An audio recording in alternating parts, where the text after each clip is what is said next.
The first stop on our West Country tour is Minehead, and it's just stopped raining and we're going to go and see Rosalind. Now Rosalind has just bought this house and she's got a few problems with damp. Hiya. Welcome, come on in. Hello, how are you? Thank you for coming along. Cheers, Thank Roger. you. Nice to meet you. I was told of a pretty bad damp problem that implied potentially tanking the whole of the house and sort of even ripping out the staircase to tank. And I was sort of like, oh my God, what have I bought? Help. As part of buying this house, you had a survey. I had a survey. And the survey yes. said, maybe a bit of damp, get some specialists in. Exactly. So you got the specialists in, Yeah. and they came in. They're a damp-proof company, yeah? Yes, damp and timber. They initially suggested injecting a chemical damp-proof course. So when they came in, they found damp. Yes, they did. Used a little meter or something, I prodded guess it in the so, wall. because Oh, I you wasn't weren't here. here. I Oh, wasn't okay, right. here. I wasn't So here. they came in and they said, right, the whole place is damp. So what we want to do is we want to hack off all the plaster all the way around up to the magic meter. 1.2 meters, yeah. 1.2 now, it's classic, going up. right? You know, it's going up. It used to be 3 feet, now it's a metre, now 1.2. Oh, really? So how long has this been unoccupied? Not that long, actually. Since the 30th of March, to be precise. Okay, so it's a... They moved out when we completed. And I've turned the heating on and off since, because, to keep it warm. Just to keep a little bit going in it. And obviously you've opened the windows, so... I have to air and ventilate. Yeah, which is, quite honestly, you're doing all the right things there. The walls are like 45 centimetres thick, solid Somerset stone. I mean, certainly it doesn't smell damp, it doesn't look damp. That's exactly my But thoughts. it has been recently decorated. Exactly. I wouldn't say this is that old, just decoration. Now, okay, they're selling it, maybe they just did it to sell it, you know, and so on. But, you know, sometimes when people use things like vinyl paints on a wall, if it's damp, it'll start blistering and so on. So this isn't blistering at the moment. It feels like it's been perhaps relatively recently plastered. I don't know. Do you know what? There's a partition there, isn't there? You know, between two plasters. I think you're spot on. I think it's actually somebody's already done this. Which, of course, makes me worry a bit that we're seeing new plaster that maybe in a year is going to blister, or you know. So this is the kitchen diner area, or was. Yeah. Oh, so you're taking the kitchen out. Yeah, Welcome to my kitchen. Yeah. Well, that's a good start. I had to pull it out because actually the carcasses of the kitchen units were all rotten. I was told by the damp and timber inspection company that this room, well, the whole house they referred to, was going to need to be tanked. I'm having the boiler removed actually and popped up into the bathroom, which will clear the space for hopefully a beautiful kitchen. This is a great bit of gas work, by the way. Look, Dylan. The kitchen's been out for about 5 days, so it's only just getting a chance to breathe. I mean, it is damp. You can smell the damp, but it's not a crazy amount of damp. I've pulled out many sinks in my life, and this is the kind of thing you find behind, you know. Right. Lots of them. It's not that alarming. I mean, it could definitely do with tidying up first. Definitely do with some plaster, but what I think I would recommend on here is just to use a renovating plaster. I wouldn't bother to use a waterproof render on it, because all you're doing is you've got a render on the outside, you've got a render on the inside. If there's any damp in the wall, it's just locking it all in there. It's not, to my mind, that significant. The tanking idea is it's all very well, but all you get then is you get a cold surface, and then you get condensation on it, and then you think, oh, it hasn't cured the problem. There's some nice renovating plasters which are just basically perlite, lime in them. There's a temporary build-up of moisture in the room. Exactly, yes. Rather than it just condensing on a hard, cold surface, that plaster will absorb some of the moisture and then let it out again. So it's almost like a buffer. How much were you quoted, by the way? It reached about 10,000 plus. Did it? Tanking the whole of the exterior walls of the house and installing humidistat ventilators or extractors in the kitchen, in the bathroom, and also sub-floor, because it's a suspended timber floor, and they were suggesting putting one of these humidistat extractors fans under the floor. Damp-proof companies are demonised. They do a good job. In the right situation, they do a good job. The problem is that when you get a surveyor around, he's a salesman. He's only getting paid if he's getting work for the company. In many respects, you need independent people who have got no vested interest, just want to tell you how it is. Yeah. And in this case, I would say save us 10,000 quid, because even if you've got a guarantee and you're talking about reselling the property, if you get a guarantee on it, you know, let's say guarantee 25 years or whatever, a couple of years down the line you say it's a bit of damp, you call them back in and they say to you, I can guarantee this, they say to you, it's condensation. Your problem is not rising damp, it's condensation. Right. But they didn't say that originally, they said it's a rising damp problem, and then it changes to a condensation problem. I would say it's more of a condensation problem than a rising damp problem. Rising damp does exist, by the way, but it's not as common as people think, and it is used to extract large amounts of money out of people like yourself. So I think you did the right thing to just hesitate, get some more opinions. Where I'm very worried about is this rear elevation. I've learnt the terminology. We're lucky that it's rained, because if I'd come here last summer when we'd had all that hot weather, it would have been very difficult to work out anything. Clearly, where all this water's run off here and has got nowhere to go, that is absolutely soaking wet. I think it would be possible and quite cheap. Just put a little bit of Vaco drain, which is the one with the little slots in it, in there, just cut along there, into that drain there. This is taking the bath water and the roof water, dropping down onto a bit of concrete, and a little bit of tidying up around this drain. Vaco drain going through here, put a decent shoe on this pipe here so that it actually goes into the drain rather than spilling over the edge. So now let's go and have a look at the neighbour's rainwater pipe through the jungle. That is an old pipe.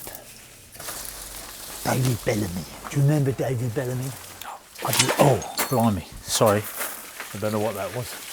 So it is very wet here, and as Rosalind said, the next door neighbours have had problems with damp. They've had to lower their ground to get some air underneath the floor, I guess. And we're concerned about this. Is a massive roof here coming down into this rainwater pipe. So I really want to find out where that pipe is going to, because if we can stop some of this water, everybody's drains are coming into here. Yeah? Yep. Yeah, what's the pipe you said? So I put 4 of these down there, and hardly any of it came out. That suggests there's some kind of break or blockage in there, maybe roots from, you know, previous vegetation. Everything here is in pots, so we shouldn't have too much going down in there. But who knows what was underneath this? But that looks like it's been there a good long time. I'm talking 100 years at least, that cast iron pipe. And it's stuffed into the top. There's no way of accessing it. There's no way of clearing it. If you can get a drain plug put in there, fill it up and see if it leaks out. You know, it should fill up to the top of the pipe, and then you pull the plug out and then see what comes out. I reckon it's escaping. I reckon that half the problem is that it's taking all that water off that roof and it's going nowhere. Yes. It's not getting into the drain. Now, again, because it's quite shallow, that suggests to me that that was a newish drain, that somebody's played around with that not that long ago. You know, I'm trying to say not that long ago, last 50 years or whatever maybe. But somebody's done some work there, but it doesn't mean that it's not broken or blocked or causing problems. You know, it's going somewhere. It's definitely, you know, the old law of physics, isn't it? You would expect if you put 4 of those in, you would get 4 out, you know, so. We've just had a trickle. So given that this is a drain that's coming from somebody else's building and under my garden, am I responsible for repairing, unblocking, repairing, or whatever it is required? You make a very good point. You've also got the neighbour there coming into this drain, and we're talking about foul water and rainwater. The whole lot is coming into one, which they don't do so much anymore. But that means, given the age of the property, that it's a public sewer. Right. It's adopted by the local water authority, whoever that is. That would be your first port of call. Right. And it's good news for you, because it means that if there is any digging up to be done here, they would dig it all up, repair it, and even reinstate all the slabs and so on. Gosh, okay. So that's definitely one that you need to say, you've had somebody round, I suspect there's leaks in the drains and they're causing damage to your property. Say that, because you know, I'm not being alarmist here. In some cases it washes away the foundations and causes subsidence. It's not happening here, but what I'm saying is they would be aware of that if you tell them it's suspected damage to your property, they've got to act. They've got to act fairly quickly rather than just say it's damp. So if they test this lot and they find that it's a bit of a leak, or that there's some blockage or whatever, they will clear it. Sometimes they reline it. Sometimes they don't take up the drain. They just put a new liner through. So this is my utility room. Yeah. You wouldn't believe it, but it is. Yeah. So you want to put that loo back in? Yeah, and you can see where the cistern was. Yeah, I don't think that's horrendous. I think that obviously somebody used it for a washing machine or whatever. Yes, the washing machine was here, and I want to put a washing machine here. Yeah. And if I can fit a little shower here, it would save the problem of having just one family bathroom, because nowadays everybody wants more than one bathroom, or at the very least a cloakroom. Well, actually, what you could do really nicely was just make this into a wet room. Yeah. Tile the floor, put a drain in the floor. That needs to be dug out, but I'm pretty sure you can get a connection back into there. Nice little shower in the corner. You've got the hot and cold running in. I was told to tank this room because it's just what they call a single skin. Is that right? Just one brick thick. The thing is, what's that going to do? The tanking isn't the thing. Like you say, it's one brick thick. So you're thinking, okay, damp, but the other thing is the heat loss, isn't it? I think the best thing to use is an insulating board on it. We use something called Elements board, which is a shower. It's a board made for showers. Right, yeah? yes. It's got insulation in it. You just stick it onto the wall with tile adhesive, cement-based tile adhesive. Then you can tile over it or do whatever you want. But basically what that will give you is a waterproof layer, a little bit of insulation. You won't get a huge amount, but it'll certainly help. And it'll take care of all that. Anything that's going on behind it can just carry on going on behind. Yes, it can just breathe outwards. Well, that's what I'm thinking. It can escape. So we don't want to do too much to that. Now, I just looked out there. Yeah. That's a brick wall. So that's not original. Somebody's done that at some point. Yes. And this one here, this is intriguing.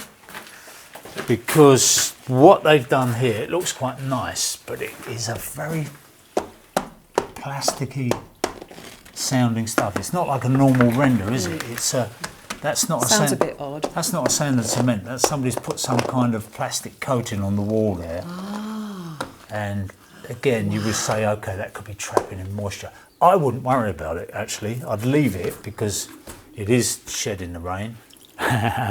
Look, here's another thing, right? So there's no gutter here. There's that water running off that roof straight down there into the ground, It's mud. Maybe when you do that work in there, get a little manhole in here and run that into it. But yeah, so that's not helping. That's definitely not helping that wet wall there.